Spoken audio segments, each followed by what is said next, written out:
तो एक भाई ने बताया कि सब संत यही कहते हैं, जो पूर्ण हमारे पूजनीय महापुरुष हुए हैं आज तक, तो उन्होंने यही कहा है कि भगवान का मिलना कठिन नहीं है, भगवान आसान है, लेकिन फिर भी नहीं मिलते कोशिश करने पर। क्यों? आसान भी है और मिलते भी नहीं। तो भाई पहला तो एक चीज हम अगर नोट कर लें, भगवान की एक वाणी कोई मान लें हम, पहले तो ये वाणी है, जब तृण से ज्यादा नीचा, वृक्ष से ज्यादा सहनशील, दूसरे को मान दे, खुद अपने को नीचा माने सबसे, मान सम्मान ना चाहे, ये बड़ा दुश्मन है आत्मा का, फिर 84 में घुमा देगा, योगी हो ज्ञानी हो चाहे कोई भी हो। यही अहंकार तो मारना है, मैं श्रेष्ठ हूं, मेरे को लोग देखें, मैं प्रवचन करूं, मैं उद्घाटन करूं, यही तो मार देता है इस जीव को। अपनी आत्मा अब तक 84 में पड़ी है, उद्घाटन करने जा रहा है संत होकर के। अरे ये तो धर्म गुरु और ये लौकिक लोगों के काम है, झूठे। तेने ये काम क्यों किया? महाराज ये बड़ा संत से उद्घाटन करा रहे हैं लोग, क्या ठीक है ये? तो भगवान ने भी देखो ये कहा है, अनन्य चेता सततम यो मा समर्ति नित्यस तस्माम सुलभ पार्थ है नित्य युक्त से योगिन। ये क्लियर एक जगह सुलभ कहा है, तो इस चीज को देख लो ना, ये क्यों नहीं मिलते। आसान भी है, भगवान ने कहा मैं कैसे आसान हूं, अब बता दिया अपने मुख से। माना हमने? माना क्या? नियम सारा कर रहे हैं। वो जाते हैं पेशाब करने, उसको क्या लघु शंका कहते हैं? क्या कहते हैं? वो बार बार हाथ मिट्टी से धो रहा है, सर्दी के अंदर हाथ खराब हो गए, मन को नहीं धोया, आद उसकी नहीं माननी। अनन्य चेता सततम, एक ही दवाई है, नित्य मेरा स्मरण कर, चिंतन कर, ध्यान कर। मेरा कैसे मिलेगा? भूख बढ़ा, व्याकुलता, दर्द, गम में जी 24 घंटे। क्यों? और मेरा दूसरा है ही नहीं, मेरे तो गिरधर गोपाल, दूसरा न कोई। अब इसको हम प्रैक्टिकल कर लें तो फिर मिलना कठिन कहां रह गया भाई? कमी तो हमारी है ना। इंद्रियों की सब क्रिया करी, स्मरण भक्ति को छोड़ दिया बाहर, प्राण निकाल दिए, बॉडी बैठा दी ऐसे। प्राण नहीं है बॉडी में, अब उसकी क्या वैल्यू होगी? जो घर वाले हैं वही उसको निकालते हैं। अरे तेरे बाप ने अभी तो मरने से पहले तो कोठी का उद्घाटन किया था 10 दिन पहले, 5 कमरे, एक कमरे में उसको फूंक दे तेरा बाप था। ना ना ना, इसको निकालो जी, वैल्यू नहीं है अब उसकी, प्राण नहीं है। तो भगवान का ध्यान, भगवान की भूख, भगवान का स्मरण, मन से प्रेम नहीं है तो फिर वो भक्ति कहां रही? वो तो ढांचा रहा है सिर्फ।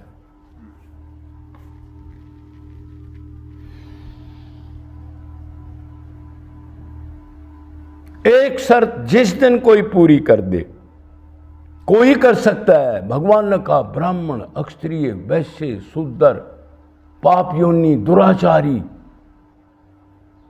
कोई भी एक पाप योनि होता है, मतलब जो पीछे बहुत बुरे पाप करके उसका प्रारब्ध पाप का बन गया तो पापी घर में जन्म लेगा, मनुष्य तो बनेगा वो। एक दुराचारी होता है, पहले ठीक था लेकिन संग के साथ अब दुराचार करने लग गया, आदत पड़ गई, संग ऐसा कर लिया, इंद्रियों का कंट्रोल नहीं किया, माने नहीं, और जो वो राक्षस थे उनमें रम गया, वो दुराचारी बन गया। पहले ठीक था, आचरण ठीक नहीं किया। अगर वो भी अनन्य भाव से मेरी शरणागति कर दे, कितनी छूट। हम जब फौज में भर्ती हुए तो कोई दौड़ा रहा है, कोई छाती नाप रहा है, कोई ये हार्ट बीट नाप रहा है, कोई कुछ कर रहा है, और भगवान कह रहा है पापी हो, हाँ दुराचारी हो, मेरे पास आ जा, गोबर का भरा है ना, आजा मैं साफ करता हूं गोबर को। अरे सुप्रीम पावर हो कि गोबर साफ करना? हाँ मैं ठेकेदार हूं, मेरे बच्चों पे दया बहुत आती है मेरे को, इसलिए मनुष्य जन्म दिया, आ जाओ मैं सफाई कर दूंगा। और कह रहे हैं आपके पास नहीं आएंगे, आपके पास नहीं आएंगे, और हर एक जगह जाएंगे, माँ के पास, बाप के पास, धन के पास, जूते चप्पल खूब खाएंगे, आपस में कलेश लड़ेंगे, लेकिन आपके पास नहीं आएंगे। देखो ये हालत देखो इनकी, आपस में लड़ रहे हैं, माँ खराब है, बाप खराब है, बेटा खराब है, उसने मेरा काम रोक दिया, अगर वो नहीं करता वैसा होता।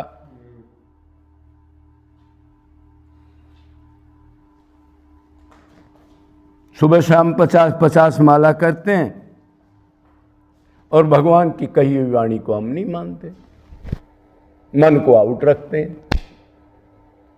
और बताने वाले भी कहते हैं जीभ नहीं रुकनी चाहिए, जीभ नहीं रुकनी चाहिए।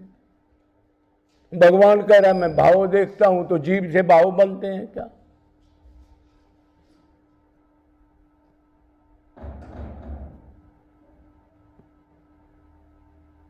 तो इसलिए आप रीजन समझ गए होंगे। और दूसरी बात यह है, एक चीज तो हमने आजकल छोड़ ही दी, चाहे कोई गृहस्थ भगत है, चाहे कोई घर से निकल के आता है, वो सेवा तो करना नहीं चाहता, कामचोर बन के कुटिया में बैठ के माला फेरता है। एक गाय बेचारी दुखी है तो ये नहीं तेरे आसपास कुटिया की ये घूम रही है, थोड़ा बहुत इधर उधर से तू कर्मयोनी में कुछ चारा काट के ला दे, और नहीं तो भिक्षा करके 5-4 रोटी बना के कहीं से आटा ला के इसकी सेवा कर दे, आसपास दरख्त लगा दे, खुद की सब्जी लगा ले, सात्विक साधु होकर के रोज सपरे की चीज खा रहा है, वो करना नहीं चाहता। ना ना ना, मैं तो भक्ति करने आया, ये काम तो घर ही कर रहा था, मैं तो गलत बोला। और 3-4 लंगूर आए इधर, महाराज जी एक अंत नहीं मिलता, हम तो घर से निकले 5-7 महीना में घूम के छक लिए। और ये मिट्ठू भाई था, ये शीशम टूट गई थी तो इसकी थोड़ी सी लकड़ी थी, तो काट के रख ले, लकड़ी भी यूज में आ जाती है ना। तो एक दिन उसको आधा घंटा लकड़ी कर लगाया, भाई इसके थोड़े टुकड़े कर दे, पतली सी लकड़ी थी। तो इससे कहने लगा ये काम तो मैं घर ही कर लेता, ये काम करने थोड़ा है, और निष्काम कर्म तो भक्ति है। तेरे को किसी ने बताया नहीं क्या? ये लकड़ी बेचनी है क्या? ये दरख्तों की सेवा, पेड़ पौधे इनको मानते हो ये सब भगवान है, लेकिन इनकी सेवा नहीं करूंगा, कोठड़ी में जा करके माला फेरूंगा, हरकत नहीं करूंगा। किसी आश्रम में रहते हो और कहीं रहते हो, गऊ है और कुछ है, 1 घंटा आप मेहनत नहीं कर सकते, आपका शरीर भी ठीक रहे। और कर्म करते भी तो भक्ति तो होती है, निष्काम सेवा से बढ़िया चीज तो नाम जप भी नहीं है। लिख लो, अगर उनमें भगवान देख के, भगवान का व्रत समझ के, बगैर किसी स्वार्थ के, आपका कोई स्वार्थ नहीं, निष्काम कर्म। भगवान ने कहा, अर्जुन के डाउट हुआ, अर्जुन कहा जी यज्ञ यज्ञ यज्ञ करो, ये कहते हैं यज्ञ क्या चीज है महाराज जी बताओ। कोई तो घी फूकने को यज्ञ कह रहा है, कोई भंडारा करने को यज्ञ कह रहा है। तो उसने कहा अर्जुन यज्ञ एक ही चीज है, समस्त भूतों में मैं हूं, अपना सुख छोड़ के बगैर स्वार्थ के दूसरे को सुख देने से बड़ा यज्ञ कहीं भी नहीं है। और इसी विधि से मेरे पास आ जाएगा, नाम मत ले। कर्म योग से भी वही आनंद और शांति प्राप्त हो जाती है, गीता में लिखा है। अपने लिए कर्म नहीं, भगवान के लिए कर्म।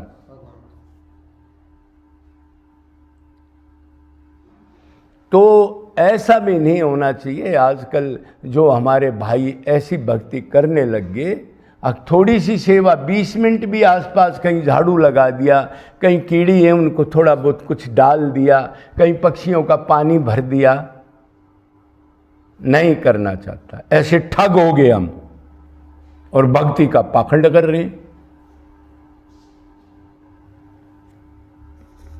तो भगवान ने तो एक ही चीज कही है, तरण से ज्यादा वृक्ष से ज्यादा नीचे सहनशील हो करके मेरा अनन्य चिंतन कर, चिंतन कर, चिंतन कर, स्मरण कर, और वो नित्य कर, निरंतर कर, निष्काम कर, और मेरा ही कर। माम एकम, कोई देवता, कोई और कुल देवता, कोई माँ बाप, संसार, इनका चिंतन मत कर, मेरा भी कर, इनका भी मत कर। क्यों ना करें जी, हमारा माँ है, बाप है, संत तो कहते हैं इनमें भी भगवान है। अरे भगवान तो राक्षस में भी है, लेकिन ये भगवान तो नहीं है, ये तो माया के अधीन है। गधा, माँ हो, बाप हो, कोई भी हो, भगवान तो अंदर है। लेकिन काम क्रोध लोभ तो भरे पड़े हैं, स्वार्थ इनके अंदर है। इनका चिंतन करेगा तो जो वो तमोगुणी माँ है, तो तमोगुणी माँ का वो हिसाब बैठ जाएगा। जहां मन लगाएगा वही गुण अंदर आ जाएगा। फिर क्या करेगा? संत बताते हैं, रे आज हमारे जैसे आधे 80, 90, 99% अज्ञानी संत हैं। माँ बाप ही भगवान है, क्या जरूरत है? और वो जूते चप्पल खा रहे हैं, अनंत बार माँ बाप मान लिया, आनंद नहीं मिला, माँ बाप भगवान है। भगवान दुख भोगता है, बुढ़ापा, रोग, और ये जलन रहती है 24 घंटे मन में, वो तो नहीं रहती। गुरु जी ने बताया है जी, यही भगवान है, इनकी सेवा करो बस। और भगवान कहां से आएगा? तो एक्टिंग चल रही है, जय जय